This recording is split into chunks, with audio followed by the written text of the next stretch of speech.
Well, top of the morning to you. You wouldn't believe what I've just been. This guy comes up, he calls himself by the doctor. Oh, what a weirdo, just by one name.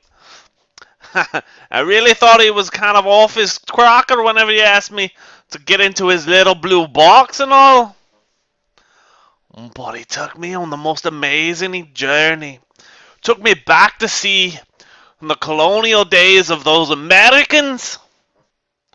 So I'll be letting the digital prisoner tell you all about it. Well, thanks. That sounds like a great journey. I wish the doctor would pick me up. All right, so English colonies. Oh, and those others too. Because remember, in America, that's generally what we focus on are the British colonies, and then very little on the Spanish and French colonies or any of the others. So talking about this, getting going, I want to talk about Plymouth. In 1620, Plymouth was started, and you can see Plymouth Rock. You've probably heard of that. They have a wonderful little setup there, and I'll show you a map and everything where you can actually go see this rock, and it's got 1620 on it. Well, to figure out what happened, Christians, or Puritans, which were Christians on a mission to purify the Catholic hierarchy, customs, and traditions or rituals from the Church of England.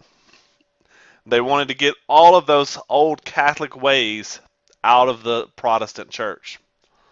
And then there were Separatists, which were a subgroup of the Puritans. And now these people wanted to actually just leave the Church of England altogether and form their own church, just like the Church of England had left the Catholic Church.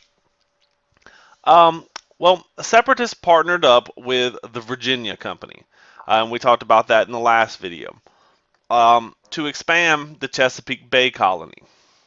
So in 1620, they set sail on the Mayflower, and we've all heard stories since we were little kids about the Mayflower.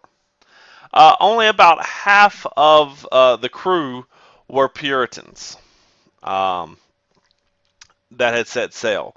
They had other people on there as well.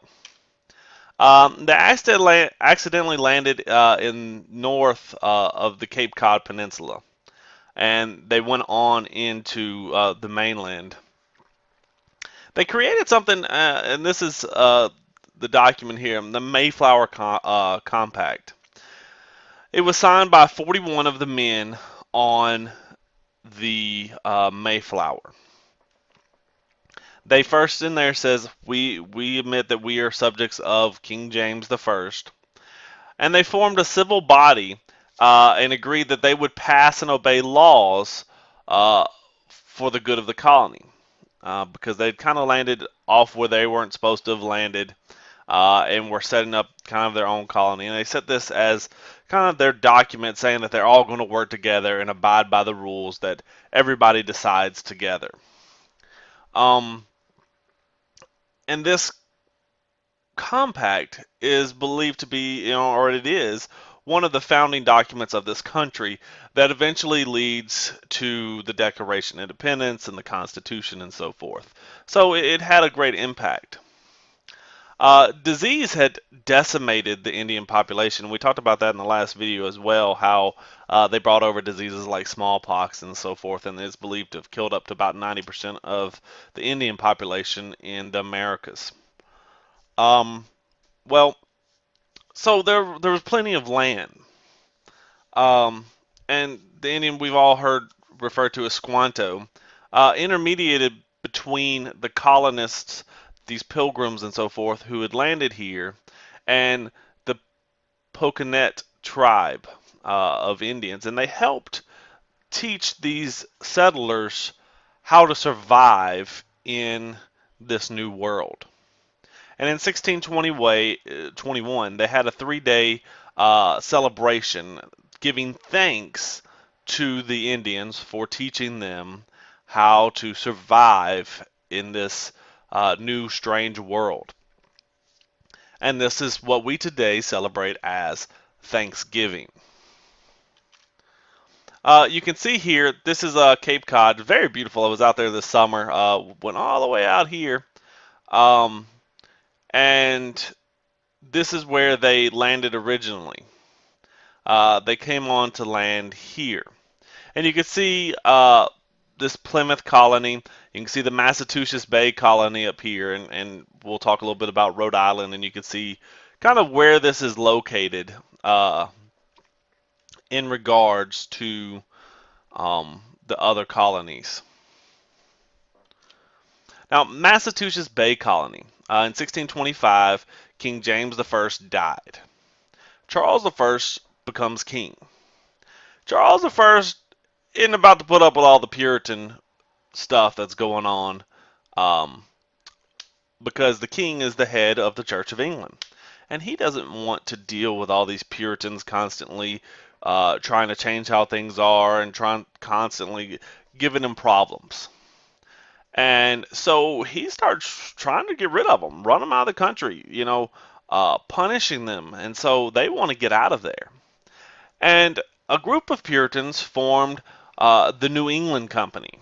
And in 1630, John Winthrop led 1,000 Puritans over to start the Massachusetts Bay Colony.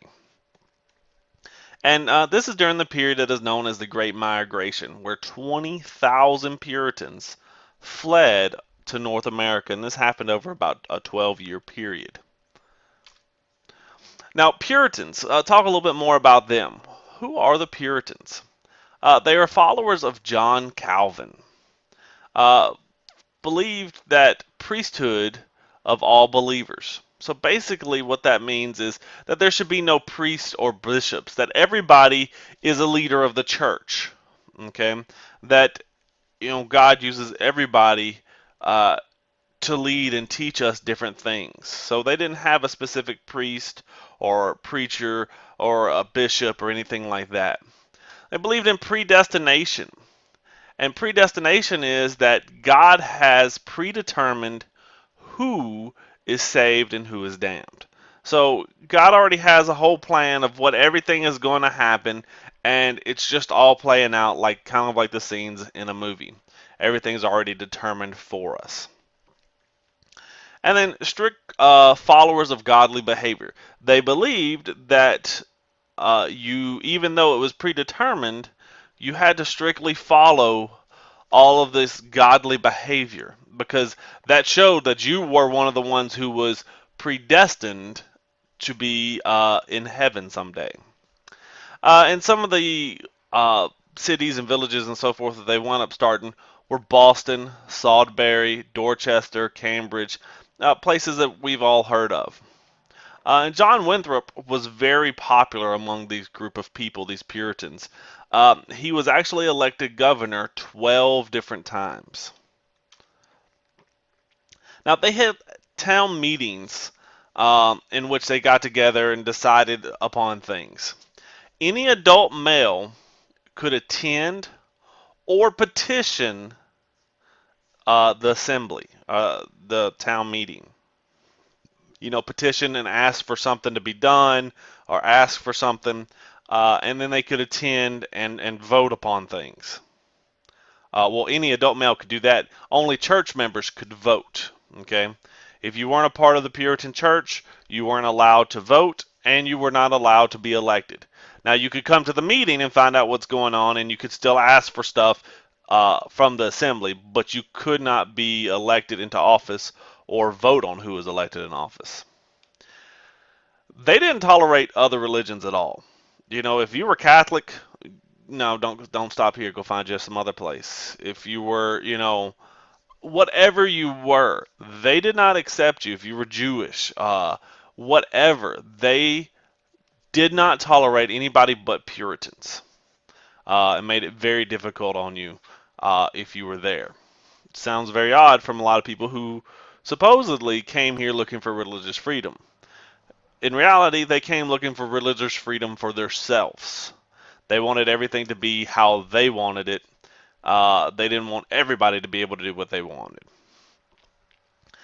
Schools. Now, if you had 50 families in a village, you had to hire a schoolmaster. That would be someone who come in and they would teach the children of these 50 families. If you had 100 families, you actually had to build a grammar school. Education was very important, and this is why Massachusetts would go on for many years and be one of the leaders in our country on education. And in 1636, they founded Harvard. Okay, so Harvard has been around from 1636. Rhode Island, in 1636, there was a guy by the name of Roger Williams. Now, he was a Puritan minister, but he disagreed with John Winthrop on some stuff, and so he kept getting in trouble with a lot of the other Puritans. And this tells you, even Puritans who disagreed with him, they weren't very tolerant of. He believed that the church and state should be separate because remember, only church members could vote and so forth. But Roger Williams believed that this should be separate, that you should have the church and you should have the state.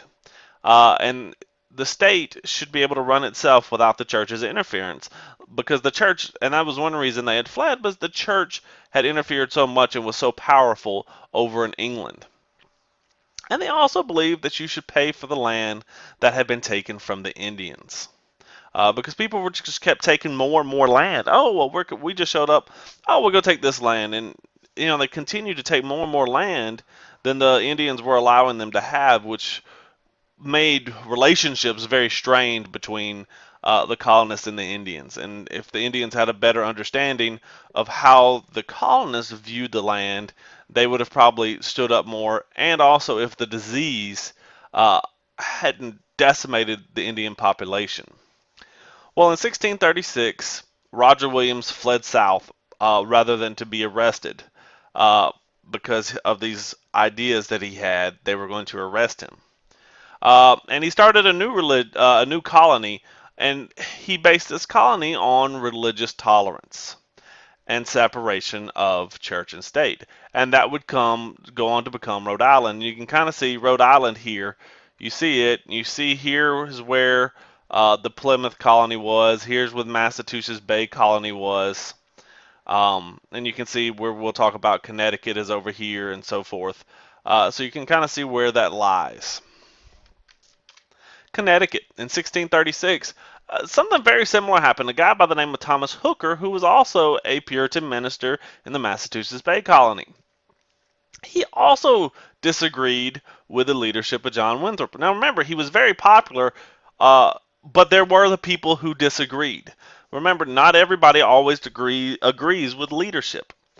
And so he left and founded Hartford, which becomes, one of the places inside of Connecticut.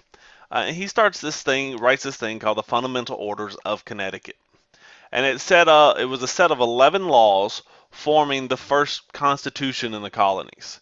And it kind of laid out different laws that would take place. But in Connecticut, unlike Rhode Island, there was no religious tolerance.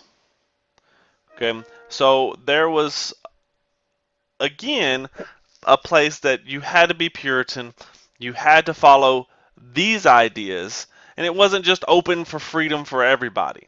And that's a common misconception that people believe, oh, when people came to the Americas, it was religious freedom and people could say and do whatever they wanted.